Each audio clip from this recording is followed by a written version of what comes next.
안녕하세요. 등촌이동 신진호입니다. 오늘은 등촌이동 복합사업 가이드북 해설 두 번째 시간인데요. 등촌이동 복합사업 가이드북은 현재 미송부동산과 두보연립 정문사무실에서 배포 중입니다. 지난 시간에는 복잡하지 않아요.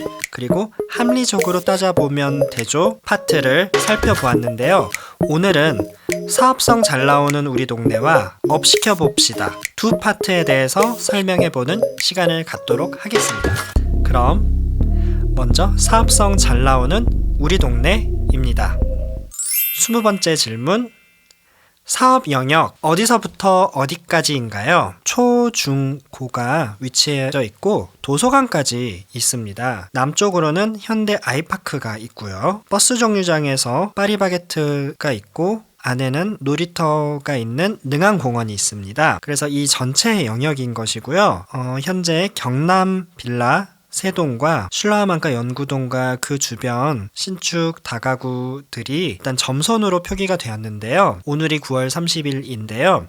9월 30일 기준으로는 20년에 60% 노후도 기준을 이 점선 영역을 다 포함을 시켜도 충족시키기 때문에 현재 경남 빌라 소유주 분들의 서명도 받고 있습니다. 전체 사업 영역은 10만 제곱미터가 넘는 영역이고 일종 일반 주거 지역이 65%나 되는 지역입니다.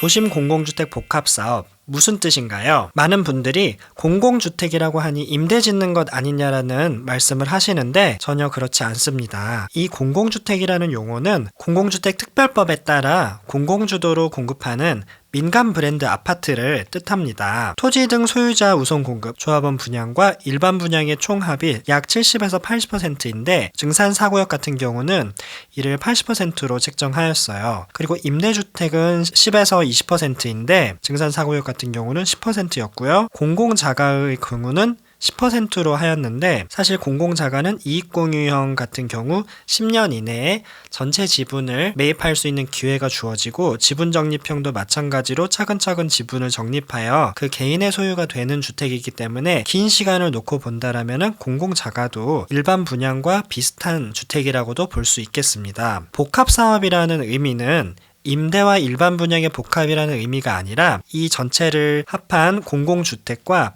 생활 SOC가 복합으로 들어온다라고 해서 복합사업이라는 단어가 만들어진 것입니다. 생활 SOC란 사회 기반 시설을 뜻하고 저층 주거지에는 어린이집, 체육시설, 택배, 안전시설 등이 있을 수 있겠습니다. 이 공공주택 복합사업은 지난 2월 4일 발표된 정책에 따른 사업이고요. 기존의 재개발이 도시 및 주거환경정비법, 일명 도정법에 따라서 진행되는 반면 공공주택 특별법에 따라서 진행이 됩니다. 시공과 설계는 민간에서 하게 되고요. 입주까지 걸리는 시간이 5년에서 6년으로 매우 짧고 조합이 설립되는 사업이 아니라 주민협의체로 처음부터 끝까지 가는 사업입니다. 22번째 질문. 강서구는 항공고도 제한이 있다는데 괜찮나요? 등촌이동의 경우는 김포공항 항공고도 제한의 원주 표면에 해당되는 지역인데요. 이쪽이 김포공항 방향이고 반대편 방향인데 이 원주 표면에 항공고도 제한을 등촌이동 지표면 레벨 위에 얹어 본다라면은 대부분의 영역이 10층 이상의 건축을 할 수 있고 대로변에 가까운 영역은 30층 이상도 건축이 가능합니다. 따라서 항공고도 제한은 이 재개발 사업을 진행하는 데 있어서 걸림돌이 되지는 않습니다. 오히려 23번째 질문. 일종 일반 주거 지역이 문제인데요. 아이파크는 3종으로 되어 있고요. 366번지의 재건축 힐스테이트는 2종 일반 주거 지역에 15층으로 계획이 되어 있는데요. 이 사이에 평지인 이 지역이 아주 넓은 영역이 일종 일반 주거 지역으로 되어 있습니다. 학교가 있다라고 하더라도 학교에서 먼 부분까지도 이렇게 일종 일반 주거 지역으로 되어 있는데요. 이러한 부분들이 양옆의 구릉지에 끼인 평지가 도시계획적 연속성을 확보하지 못한 채 일종 일반 주거 지역, 저층 주거지로 남아 있음이 등촌이동을 도심 공공주택 복합사업으로 선정해줘야 한다는 논리가 될 수 있겠습니다. 일종 일반 주거 지역 같은 경우는 5층까지밖에 건축물을 지을 수 없기 때문에 종상향이 필수적으로 필요합니다. 24번째, 신축이 많은데 가능한가요? 도심 공공주택 복합사업의 노후도 기준은 20년으로 오늘이 9월 30일인데요. 오늘 기준으로 61.7%이고요. 내년 초가 되면은 훨씬 더 노후도가 올라가는 것을 알 수 있죠. 25번째, 타 지역에 비해 압도적인 동의율. 등촌 이동은 복합지구 지정을 위한 동의서, 그러니까 지장을 찍고 신분증 사본을 복사하는 동의서를 73%나 받았습니다. 굉장히 높은 수준이고, 이는 8월달 진행된 민간 통합 공모와 지자체 선도사업 신청 지역 중에서 가장 높은 수준의 동의율을 달성을 했습니다.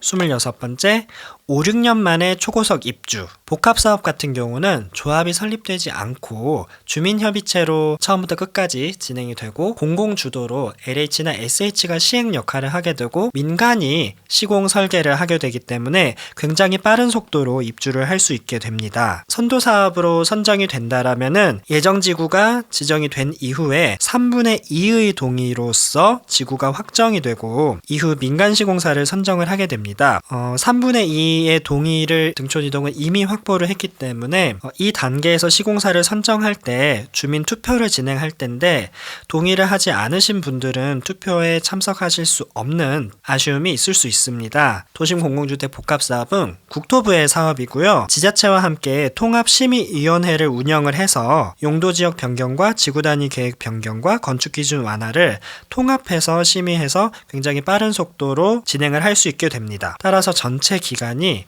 5년에서 6년이 걸립니다. 이제 마지막으로 업 시켜봅시다 파트입니다.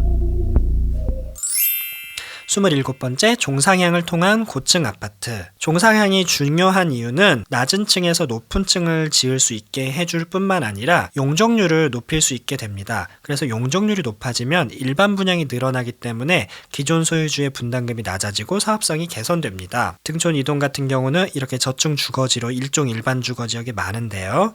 이 도시계획적 연속성을 인정받아서 종상향, 그러니까 도시계획적 지원을 받아서 복합사업에 선정된다라면 서울시와 협의를 통해서 용도지역 상향이 가능할 것으로 기대됩니다. 28번째, 노후도 완화를 통한 대단지 신축 프리미엄. 서울에서 대단지 신축을 찾아보기가 굉장히 힘든데요. 기존의 철근 콘크리트 30년 기준의 노후도라는 이렇게 조각조각 소규모로 진행을 할 수밖에 없었는데요. 이렇게 조각조각 진행하는 소규모 사업조차 사업성이 담보되지 않아서 쉽지는 않습니다. 반면에 복합사업의 경우는 노후도를 20년으로 완화를 받기 때문에 이렇게 큰 영역을 대단지로서 정비사업을 진행을 할 수 있게 되는 것입니다. 29번째, 결국 종상향은 용적률 상향을 위한 것입니다. 용적률 상향을 통해 사업성이 올라가고 분담금은 낮아지는데요. 지난 2차 발표 선도사업 후보지 13개를 본다라면은 기존의 개발 방식에 비해서 현저하게 용적률이 올라가게 되고 당연히 세대수가 올라가서 일반 분양 개수가 늘어나기 때문에 수익률이 높아지고 사업성이 개선이 되는 것입니다. 9월 28일 날 증산 4구역의 2차 설명회 자료를 본다라면은 이렇게 기존의 개발 방식에 비해서 도심 공공주택 복합사업으로 진행을 했을 때 용적률이 약 48%가 증가를 했고요. 세대수가 이렇게 늘어났고 이에 따라서 분담금 액수가 현저하게 1억 4천만 원 정도가 줄어드는 것으로 확인됩니다. 이렇게 분담금의 납부 방식과 시기는 법령에 따라서는 LH와 주민협의체가 논의해서 결정을 한다라고 나와 있는데요. 입주 시기의 대부분을 납부를 하는 방식으로 협의가 될 확률이 높은 것으로 보입니다. 이렇게 등촌이동 복합사업 가이드북 설명을 마치고요. 이번 가이드북을 통해서 최대한 많은 내용들을 담고자 노력했으나 현재 도심공공주택 복합사업의 진행 단계가 초창기이므로 추후에 더 많은 정보들이 업데이트되면은 가이드북을 버전을 업데이트해서 다시 편찬하려고 계획 중입니다.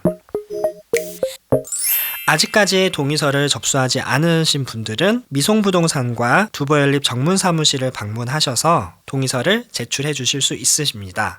그리고 복합사업 가이드북이 필요하신 분들은 미송부동산과 두보연립 정문사무실을 방문해서 수령하실 수 있습니다. 감사합니다.